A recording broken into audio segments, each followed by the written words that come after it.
بسم اللہ الرحمن الرحیم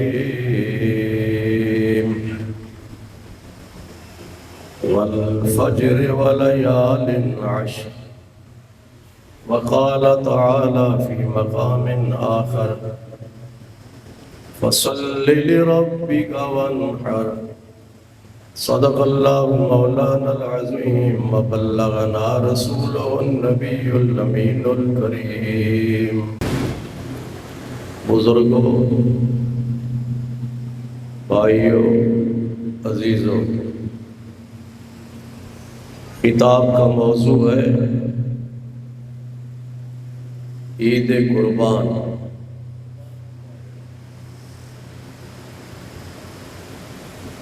اللہ تعالیٰ کا بے حد شکر ہے کہ اس نے ہمیں زندگی میں ایک بار عید قربان منانے کی توفیق عطا فرمائی۔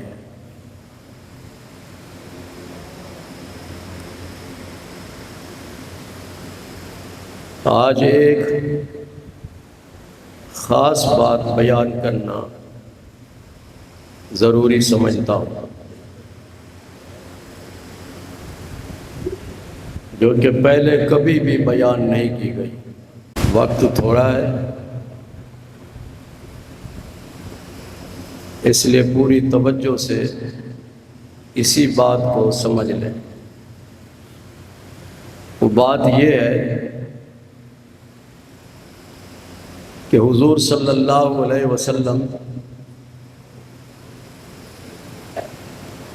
جب مکہ مکرمہ سے ہجرت کر کے مدینہ منورہ تشریف لے گئے تو وہاں مدینہ والوں کو دیکھا کہ انہوں نے 2 دن خوشی کے لیے، کھیل تماشا کے لیے مقرر کیے ہوئے تھے۔ تو حضور صلی اللہ علیہ وسلم نے مدینہ والوں سے پوچھا کہ یہ 2 دن کیوں مناتے ہیں؟ تو آپ کی خدمت میں عرض کیا گیا کہ یہ 2 دن ان کے لیے عید کے دن ہے۔ تو حضور صلی اللہ علیہ وسلم نے ارشاد فرمایا، ہمارے لیے اللہ تبارک و تعالی نے عید کے لیے 2 دن مقرر فرمائے۔ ایک عید کا نام ہے عید الفطر اور دوسری عید کا نام ہے عید الاضحیٰ، یعنی عید قربان۔ اور یہ دونوں تحفے رب ذوالجلال نے اپنے محبوب کریم صلی اللہ علیہ وسلم کی امت کو قیامت تک کے لیے عطا فرمائے۔ اب جو خاص بات ہے وہ یہ ہے کہ یہ دونوں عیدیں ہیں، ایک عید الفطر ہے اور ایک عید الاضحیٰ ہے۔ ان دونوں میں سے کون سی عید افضل ہے؟ یہ پہلے آپ نے غالباً کسی سے نہیں سنا ہوگا۔ 2 عیدیں ہیں،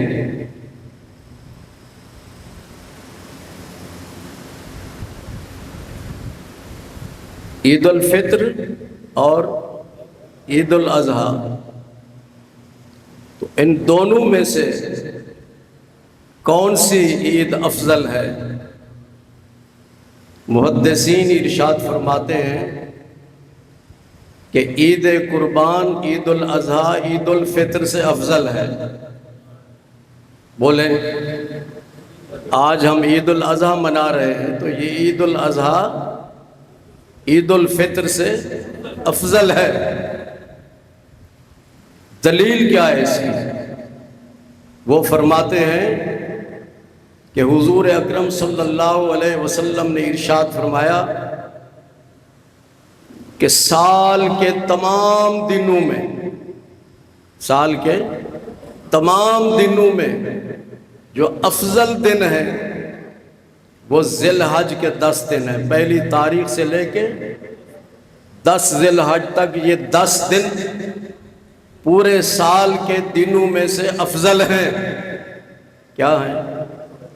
ماہ رمضان کے دن وہ بھی فضیلت رکھتے ہیں، تو ان سے بھی یہ 10 دن افضل ہیں۔ قرآن پاک میں اللہ تعالیٰ نے ارشاد فرمایا والفجر ولیال عشر، قسم ہے فجر کی اور 10 راتوں کی۔ اس سے مراد یہ 10 دن ذی الحج کے ہیں۔ اور یہ بات یاد رکھو، قسم اس چیز کی کھائی جاتی ہے، چودھری اکرم صاحب، قسم اس چیز کی کھائی جاتی ہے جو افضل ہو، جو عظمت والی ہو، جس میں فضیلت ہو۔ سمجھ رہے ہیں؟ اللہ تبارک و تعالیٰ اس چیز کی قسم کھاتا ہے جس میں عظمت ہو، جس میں فضیلت ہو، جیسا کہ اللہ تعالیٰ نے قرآن پاک میں ارشاد فرمایا والا عمرو کا، محبوب آپ کی زندگی کے ایک ایک لمحے کی قسم جی۔ اور جگہ پہ ارشاد فرمایا لا اقسم بہذا البلد، اللہ تبارک و تعالیٰ نے فرمایا مجھے شہر مکہ کی قسم۔ کیوں اس کی قسم کھائی؟ وَأَنْتَ حِلٌّ بِهَذَا الْبَلَدِ، اس لیے کہ آپ اس میں رہتے ہیں، اس لیے اللہ تعالیٰ نے قسم نہیں کھائی کہ اس میں حجر اسود ہے، اس لیے قسم نہیں کھائی کہ اس میں کعبۃ اللہ ہے، اس لیے اس کی قسم نہیں کھائی کہ اس میں صفا مروہ ہے، بلکہ اس لیے قسم کھائی کہ وَأَنْتَ حِلٌّ بِهَذَا الْبَلَدِ، کہ آپ اس شہر میں رہتے ہیں، اس لیے میں اس کی قسم کھا۔ تو اللہ تعالیٰ اسی طرح وَالنَّجْمِ إِذَا هَوَىٰ، مجھے قسم ہے تارے کی، جبکہ وہ قصد فرماتا ہے، تو اس تارے سے مراد حضور صلی اللہ علیہ وسلم کی ذات پاک ہے۔ اسی طرح نون والقلم وما یسطرون، نون اور قسم ہے قلم کی، قسم ہے قلم کی اور اس چیز کی جس کو فرشتے لکھتے ہیں، وہ کیا ہے؟ تعریف مصطفیٰ، ثناء مصطفیٰ جی، عظمت مصطفیٰ۔ تو اللہ تعالیٰ جس چیز کی قسم کھاتا ہے وہ چیز عظمت والی ہوتی ہے۔ تو اللہ تعالیٰ نے ان تمام دنوں میں سے جن دنوں کی قسم کھائی وہ 10 ذی الحج، پہلے دن سے لے کر 10 ذی الحج تک۔ اور ان 10 ذی الحج میں 10واں دن کس کا ہے؟ ہاں پروفیسر صاحب بتاؤ، 10واں دن کس کا ہے؟ عید الاضحیٰ کا ہے، عید الفطر کا نہیں بلکہ عید الاضحیٰ کا ہے۔ اسی لیے فرمایا کہ عید الاضحیٰ، قربانی والی عید، عید الفطر سے افضل ہے۔ تو اس کو ہماری پنجابی میں کیا کہتے ہیں؟ چھوٹی عید۔ عید الفطر کو کیا کہتے ہیں؟ چھوٹی عید۔ اور عید قربان کو کیا کہتے ہیں؟ بڑی عید۔ لوگوں کو سمجھ نہیں آتا کہ وہ چھوٹی عید کیوں ہے اور یہ بڑی عید کیوں ہے جی۔ پنجاب والے کہتے ہیں کہ چھوٹی عید اور بڑی عید، تو ان کو بزرگوں نے، علماء نے یہی سبق بتایا کہ چھوٹی عید اس لیے ہے کہ عید الاضحیٰ بڑی عید ہے، اور بڑی عید کیوں ہے؟ اس لیے کہ بڑے دنوں میں یہ عید آتی ہے۔ حضور صلی اللہ علیہ وسلم نے ارشاد فرمایا کہ اللہ تبارک و تعالیٰ نے ہمارے لیے یہ عید الاضحیٰ کا تحفہ عطا فرمایا، اور قرآن پاک میں ارشاد فرمایا فَصَلِّ لِرَبِّكَ وَانْحَرْ، تو نماز ادا کر پہلے اور اس کے بعد قربانی کر، اس کے بعد قربانی کر۔ اگر کوئی شخص جس پر قربانی فرض ہو اور شہر میں رہتا ہے تو اگر عید سے پہلے قربانی کرے گا تو اس کی عید، اس کی قربانی نہیں ہوگی، بلکہ اس کو چاہیے پہلے نماز پڑھے اور اس کے بعد قربانی کرے۔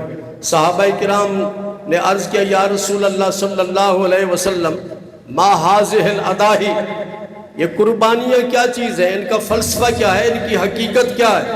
تو حضور صلی اللہ علیہ وسلم نے ارشاد فرمایا سنت ابیکم ابراہیم، یہ ابراہیم علیہ السلام کی سنت ہے اور اسی لیے ہم اس پہ عمل کرتے ہیں۔ پھر صحابہ نے عرض کی یا رسول اللہ صلی اللہ علیہ وسلم کہ اس میں ثواب ہمیں کیا ملے گا، اس میں ہمیں کیا ثواب ملے گا؟ آپ نے ارشاد فرمایا بِكُلِّ شَعْرَةٍ حَسَنَةٍ، ہر بال کے بدلے میں اللہ تبارک و تعالیٰ بہت بڑی نیکی عطا فرماتا ہے۔ یہ بات یاد رکھیں، جنہیں گرامر آتی ہے تو بِكُلِّ شَعْرَةٍ میں یہ جو تنوین ہے دو زیریں ہیں، یہ تحقیر کے لیے کہ چھوٹے سے چھوٹا بال بھی کیوں نہ ہو اس کے بدلے میں اللہ تبارک و تعالی حسنتن، یہاں تنوین ہے دو پیش ہیں، یہ دو پیش تعظیم کے لیے ہے، یعنی بہت بڑی نیکی اللہ تبارک و تعالی عطا فرماتا ہے ایک بال کے بدلے میں۔ اب دیکھیں ہم قربانی کرتے ہیں بکرے کی یا بکری کی قربانی، اسی طرح گائے کی قربانی، بھینس کی قربانی، وہ بھی قربانی کے جانوروں میں شامل ہے۔ بکرا، بکری، گائے اور بھینس، اونٹ۔ کچھ لوگ کہتے ہیں جی بھینس کی قربانی نہیں ہونی چاہیے، یہ غلط ہے، یہ بات غلط ہے۔ تحقیق یہ ہے کہ قربانی کے جانوروں میں بھینس بھی شامل ہے اور بھینسا بھی شامل ہے۔ آگے سمجھ، کچھ لوگ یہ بھی کہتے ہیں کہ یہ جو کیا کرتے ہیں ایسے قربانی کرتے ہیں، اس کے پیسے دے دیا کریں کسی یتیم خانے میں یا کسی مدرسے میں۔ وہ اس حقیقت کو نہیں جانتے کہ حضور صلی اللہ علیہ وسلم 10 سال مدینہ منورہ میں رہے، ہجرت کے بعد کتنے 10 سال، اور ہر سال آپ نے قربانی کی، ہر سال قربانی۔ قرآن پاک میں اللہ تبارک و تعالیٰ نے کئی جگہ پر قربانی کا ذکر فرمایا، اور یہ کہیں بھی نہیں کہا گیا کہ بھئی قربانی کے بدلے میں پیسے دے دو یا صدقہ کر دو۔ اور یہ بات بھی یاد رکھیں کہ معاشی طور پر اگر غور کیا جائے تو قربانی سے لاکھوں کروڑوں افراد مستفیض ہوتے ہیں، بلکہ کروڑوں نہیں اربوں لوگ مستفیض ہوتے ہیں۔ قربانی کرنے والا قربانی کرتا ہے، حاجی یاسین نے قربانی کی، اسی طرح سعید صاحب قربانی کرتے ہیں، یا جو لوگ بھی قربانی کرتے ہیں۔ کئی ایسے لوگ بھی ہیں کہ پورا سال ان کو گوشت نہیں ملتا، سال کے بعد ان کو گوشت مل جاتا ہے۔ پھر قربانی کرنے کے لیے کسائی کی ضرورت ہوتی ہے، پھر اس کے ساتھ مزدوروں کی ضرورت ہوتی ہے، پھر اس کے ساتھ قربانی کے گوشت کو تقسیم کرنے والوں کی ضرورت ہوتی ہے۔ باہر کیف بہت سارے لوگ اس قربانی کے ساتھ وابستہ ہوتے ہیں، انوالو ہوتے ہیں، اور ان کی معیشت کا دروازہ کھل جاتا ہے، اور پوری دنیا میں لاکھوں نہیں کروڑوں اربوں کی تعداد میں لوگ قربانی کرتے ہیں اور ان کو اس کا فائدہ پہنچتا ہے۔ تو اس لیے یہ بات بالکل ذہن سے نکال دینی چاہیے کہ جی قربانی کی بجائے بس صدقہ خیرات کر دو، یہ کافی ہے۔ تو میرے بھائیو بزرگوں، آج جو کچھ میں نے کہا اس کا خلاصہ یہ ہے کہ عید قربان عید الفطر سے افضل ہے، اور اللہ تبارک و تعالی ہر جانور کے بال کے بدلے میں بہت بڑی نیکی عطا فرماتا ہے۔ اللہ تعالی ہمیں اس کی توفیق عطا فرمائے۔ وآخر دعوانا الحمدللہ رب العالمین۔